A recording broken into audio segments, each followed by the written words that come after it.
1/2 second too slow, too fast, you don't quite catch it. The inches we need are everywhere.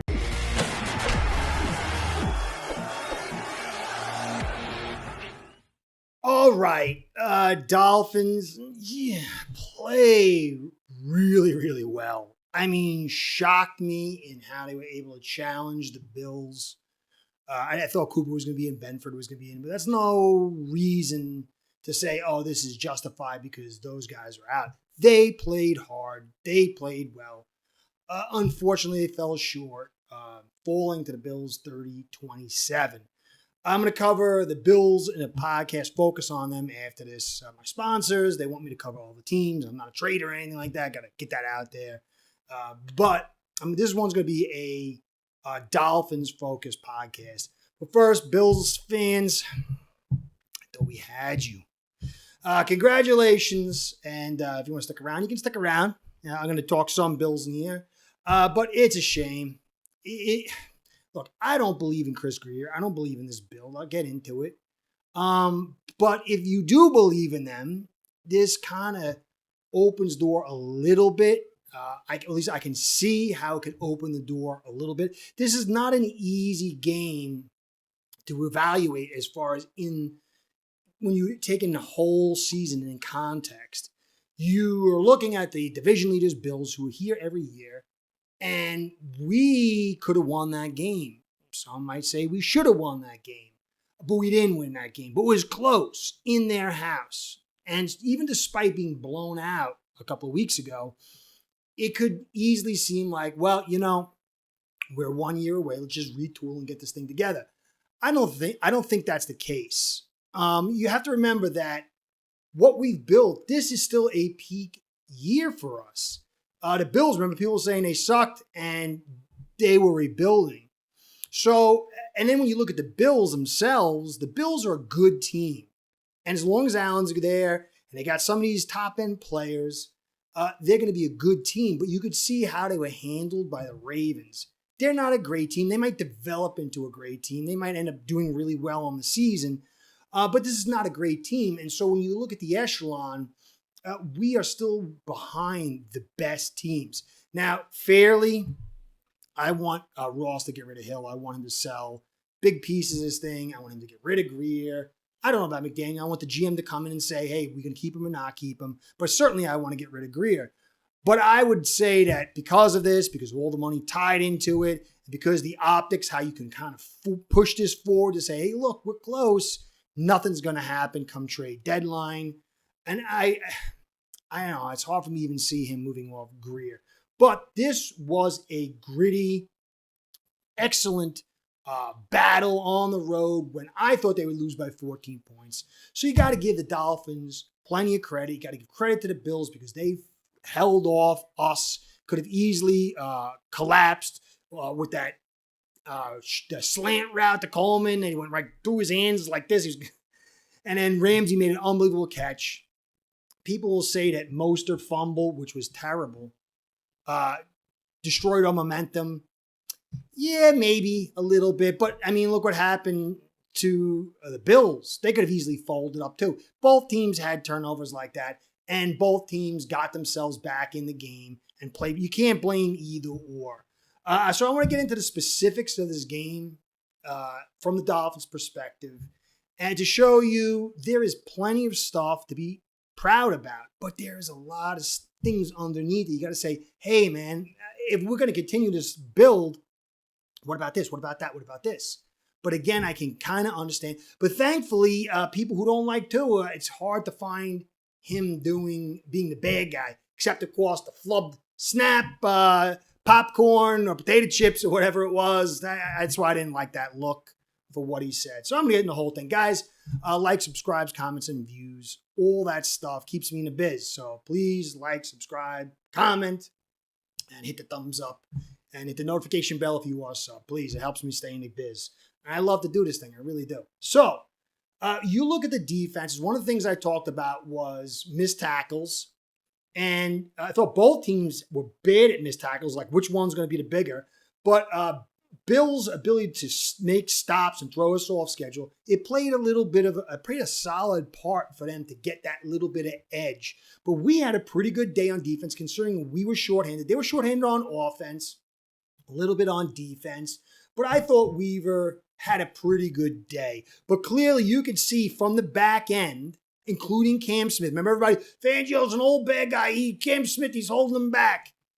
Can we say Cam Smith is bad? He's not good. I mean, maybe he'll get there, but he had a terrible, terrible day. But I thought Weaver did a good job with what he had on a table. So again, Bills had 8 missed tackles. We had 9. They had 19 stops. We had 14 sacks. It was 1 for them and 6 pressures. And for us, we got 2 sacks and 8 pressures. So not bad. The penalty thing was a thing I talked about. We were a little sloppy. We had 8 for 57. Obviously, I'll get into it. The chop penalty was big. And however you want to slice it, the Poyer hit, was he paid to take that? It was a hit. But then even not, Cam Smith had another penalty. He had loads of penalties on a day. He just doesn't have the break. He freezes when he's a one-route guy, kind of like Noah. He just doesn't come out of his breaks fast enough. I'm thinking, but because he's just really off. And we got to give him time. He's a second-round pick, but it's not trending well. They had 4 for 40. I thought that Mostert penalty where Mostert put his head down and I think it was Rapp put his head, but his face mask, it hit him in the face mask. How they give it him, I don't know. Some of those holding calls in the red zone, one that took away a touchdown and another one that took away a touchdown or a big run or whatever it was. I could see maybe one of them. The other one didn't seem, but whatever. We lost the penalty battle and that really hurt. But when you look at Allen and Tua, it is odd how Allen has been kind of morphing more into the Miami style and the Tua style. Obviously, Cooper's a big piece to be out of the situation. When you go over, you have to remember, look, receivers are a huge piece of this puzzle. Coleman's not really there yet. Shakir is really good. Kincaid's really good. Hollins really showed up.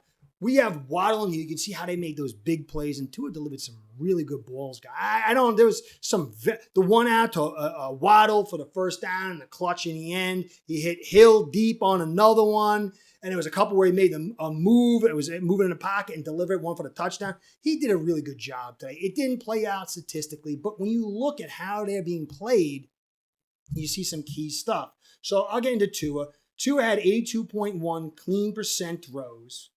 His overall completion percentage was 88.5, insane, 248 yards, and a deep yards per attempt was 9.5. He was getting some aggressive plays. He was waiting for guys to get to that point. He would dump it underneath. McDaniel did, I thought, a really good job. I'm going to get into the OCs in a second. Average depth of target was only 5.5, but a couple of those big plays pushed it all out. But they had to keep it down because Bills were playing us a certain way. Defensive pressure is 5. 2 had 0 drops, 1 touchdown, 0 picks. His clean time to throw rose a little bit, and that's because they're playing that high look, and you're seeing that's kind of sort of the book, but it was still amazingly 2.17 clean time to throw, and then overall 2.2, super fast. Now, blitzes, he was only blitzed once, and so you have to understand the way they played us. The way they're playing us is like, run the football, we're going to play over the top, and we punish them. Get into that. But they're holding down as much as they can and not getting after the quarterback when it comes to Tua. And so he has to dump it off short. And he gets it off quick. And with these guys, he's able to do, he almost pulled it off. But there was only 1 blitz. Now, out of the 1 blitz, it was 17.9 pressure rating, so there was a decent amount of pressure. But if you know what I've been talking about for a couple of weeks, we dropped the play actions. Screens kind of stayed the same, maybe even went up a little bit, but we dropped play actions tremendously. Last week, it was 57% pass rush mitigation when you combine screens and play actions. This week, it was 39%, and so more guys were going in routes. And McDaniel said, hey, you're going to play us like this. We're going to get more guys in routes, get it out quicker, get it to Johnny. You see how effective Johnny was. How effective was Achane? I can't wait to get into him in a second. So McDaniel made some adjustments. And I thought he had a good game plan. I don't think it was perfect. I don't think anybody's perfect. I thought Brady had a good game plan. The Bills OC. Don't think it was perfect. I think both these guys set their teams up right. Now, Allen, he had 87.5% clean time. His accuracy overall was very high, 71. I mean, it's not what Tua's was crazy, 88. He was 22 for 31 for 222. Tua outthrew him. He had 2 drops. His clean time to throw is 2.31. That's more in the general area of normal teams. His overall time to throw was 2.41. So it was a little bit faster in the clean and a decent, a little click up faster in overall, but still very fast. And he was getting blitzed. His total depth of target was 7.2, so it was less than Tua's, but that's because the receivers, Hill and Waddle, able to push that stuff and get that depth. 2 touchdowns to 1 pick, although that 1 pick was right through Coleman's hands. Good for us, bad for him. Play actions, 31 screens, so they bumped it up a little bit. They're usually around 32 to 33% pass rush mitigation, so they boosted the protection a little bit, and that helped out. But then it kind of stripped away some of those receivers. And without Cooper, you kind of felt that a little bit. But we blitzed him 37.5%, and we got 4 pressures. So we started out playing over the top, and then we started bringing the blitz, and that's how you got in the second half, where you saw us you saw us to fail in the pass game, and then how Allen was able to start putting those points on, where he was kind of cool a little bit in the first half. They didn't blitz at all, though. They played the over top and did not break down. So both these quarterbacks, with what they were asked to do and what they had, I thought did a really good job. Now, Allen, he made some of those crazy throws. He does the Allen thing. He had some big runs. He had 1 big run for a first down earlier. The touchdown would have been breaking open. You could have said, well, if we had this guy. But he was kind of held in check, and Tua did enough to win. I thought he had a good day. Now, it was the running backs played a massive part. Again, when you don't see the blitzes in the pass game, you're not seeing it in the run game. They just kind of threw their 4 out there, played over for the most part, didn't crown the line of scrimmage, and the gaps were there. And Achane and Mostert and Jalen Wright, to a certain extent, were able to exploit it. Achane is unbelievable. The way he's able to catch that football and get on the move. This guy's special if he can stay healthy. This is a very good pick for us. This is somebody and he's got 6 TDs. On the Bills. He's like the Bills killer right now. Mostert was having such a good day, and he fumbled the ball. He was very loose with it. It hurt us. I wouldn't say it lost us the game. Don't like the trend. He's had a bunch of fumbles. That's not going to pay off. Cook he's not A-chain, but he did enough. Davis is a very good pickup for them. I love the kid's story. Check out the kid's story. Like I said, both OCs I thought did good. They were able to find a way. And really, McDaniel's been getting a lot of heat, but he was getting some of those short little ins when they were playing deep, getting the ball to Achane, some nice little screen calls, a shovel pass. I thought he did a very good job today. Again, not perfect, but he created balance. He found the holes in their defense, and he tried to exploit it, and we were in position.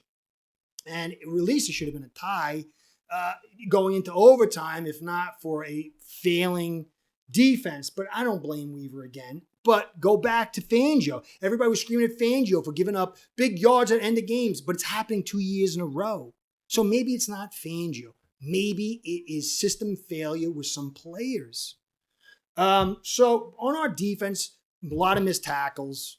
May is second big missed tackle for the game. I thought Chop played really well.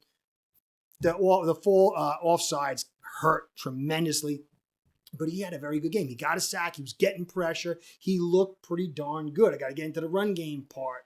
Ramsey, I thought he did pretty good. Obviously, that pick was unbelievable, stellar.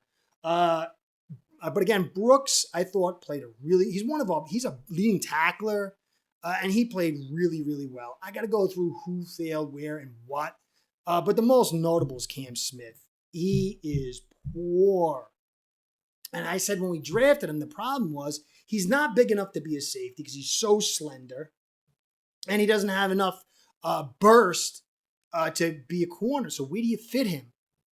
It's going to be very tough to find a spot for him unless either he bulks up which is easier than if he tries to get faster, because at this stage it's very, very difficult to get burst. Burst is fast twitch. And so this is a second round pick. We've waited for a while, and the wait is kind of like a Led Zeppelin so far. He hurt us big time, may hurt us, but problem is we can't get really the pressure that we want. And we're missing Phillips. We're missing Chubb. Sealer was out. So you have to take that into account. But even when we kind of had a fuller staff, the pressure wasn't there like the way we wanted so far. But still, the main issues were that. The lack of generated pressure, although Chop helped out a ton. Cam Smith and May. Now, Waddle and Hill, they didn't have huge days, but they had impact plays considering how they were playing us. There was a couple breakdowns, one over the deep middle that he hit Hill. The linebacker, I can't remember his name right now, he pinched in. We saw that last year with Fangio. People saying Fangio sucks. But when the linebackers pinch in like that and they leave gaps, it opens up plays. Hill did his job. Waddle, I thought his Achilles was blown out. I was freaking with that. But it was just a scrape on the back of his leg, a little dramatic, I think maybe. I don't know. I didn't see what it is. It could be bleeding a ton. But he had that beautiful out that picked up the first, was critical. So both our guys did pretty good. Shakir on their side's a great pick. He is a break tackle machine. Very good find. O-line, I think when you look at the Bills O-line, they've got some nice high point talent. They're not as good as their production in the sense that as far as raw talent, they work well together. They've been healthy and stuck together, but you could see some flaws in that O-line. Now, I usually talk about the O-line.